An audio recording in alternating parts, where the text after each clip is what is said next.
Psalm 16 verse 6 is our text this evening. Psalm 16 verse 6. The lines are fallen unto me in pleasant places. Yea, I have a goodly heritage. This 16th Psalm has a lot to say about true worship and the true service of the Lord. We saw this morning that it begins with a prayer to God to watch over and care for us because we trust alone in Him. And then our text, which confesses God's absolute self-sufficiency, that our goodness can't benefit God in any way, but we can help and assist the saints, the excellent, in whom is our delight. Verse 4 sounds an antithetical note. Over against the proper service of the Lord are those who hasten after another god, who offer drink offerings of blood to idols. We don't want anything to do with them, says the psalmist, and their sorrows and pains shall be multiplied. Not that way, verse 4, but the way of the Lord. He's the portion of mine inheritance and of my cup. He maintains my lot. God is my portion. He is my inheritance. He is my cup.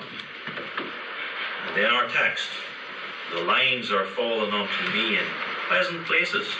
Yea, I have a goodly heritage. And the remainder of this psalm also sets forth many moving elements of true religion.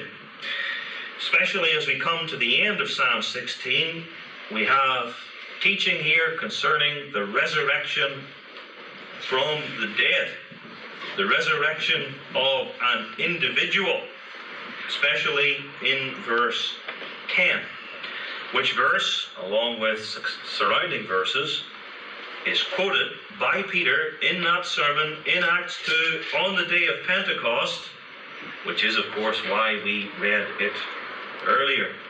And we'll see in due course how this ties in with this confession of our text. I have a goodly heritage. I have a goodly heritage. First, we're going to note that this is David's confession, for he is the psalmist here, according to the title of the 16th Psalm. Then that this is Christ's confession. There we go a little bit deeper. And then that this is personally the confession of each and every believer. I have a goodly heritage. David's confession, Christ's confession, and the believer's confession.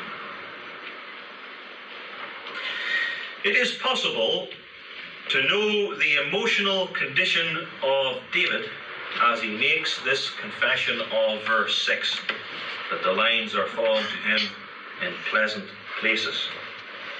According to verse 3, David is delighting. He's delighting in the saints, because, of course, he delights in the God of the saints, who is in the saints by his Spirit and grace. He blesses the Lord in verse 7. He's confident in verse 8 that he shall not be moved, because the Lord's at his right hand. He's sure and confident.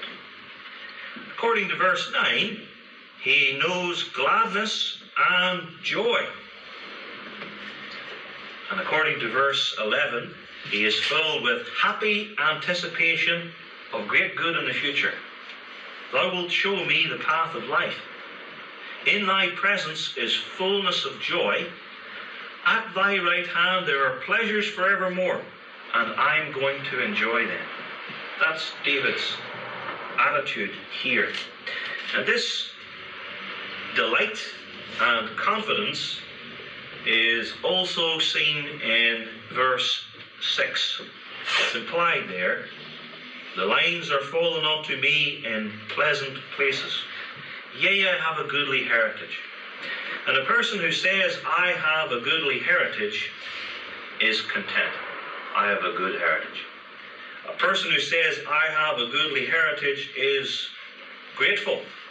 And if we say, to go a step further, the lines are fallen unto me in pleasant places, yea, and that's a strong affirmation, yea, I have a goodly heritage, you would say that person is not only content, not only grateful, but they are glad. This is the emotional context of Psalm 16. Now, the vocabulary of our text is that of inheritance. We all know a little bit about inheritance. I want to show that to you. Verse 6 begins, the lines are fallen unto me in pleasant places, and of itself that mightn't seem too clear to us. Lines here refer to chords, more especially measuring chords.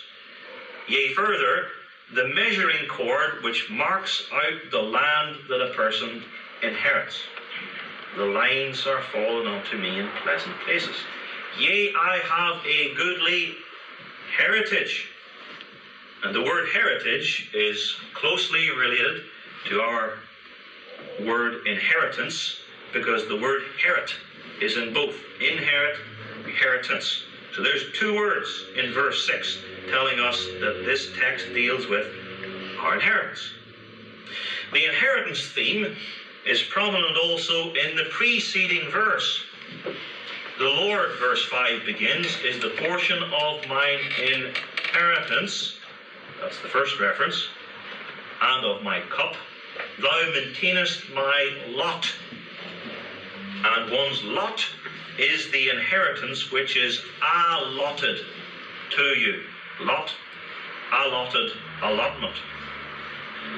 So, two words in our text and two words in the preceding verse are used of inheritance, and all of these four words are used in the Bible of Israel's inheriting the land of Canaan, of each of the 12 tribes inheriting their particular tribal allotment, and of each family receiving its own specific piece of land. These four words are used in the second half of Joshua, when Israel, after having driven out the Canaanites, then takes their land by gift from God, receiving it as an inheritance. These four words are used in the second half of Joshua and in related passages. No wonder David is joyful. He is talking about his inheritance or heritage. He says, I have a heritage, and it's not a small one. My heritage is not poor, swampy, marshy land or land way up a hill that you couldn't grow anything on. My heritage does not consist of a lot of worthless things left me by a relative who didn't like me and wanted to insult me. I have a goodly heritage, and the lines are fallen onto me in pleasant places. And so David speaks of his heritage with contentment. I'm happy with this heritage. Gratitude. I'm thankful that I have been given this heritage, and I am glad. The lines are fallen unto me in pleasant places. Yea, I have a goodly heritage.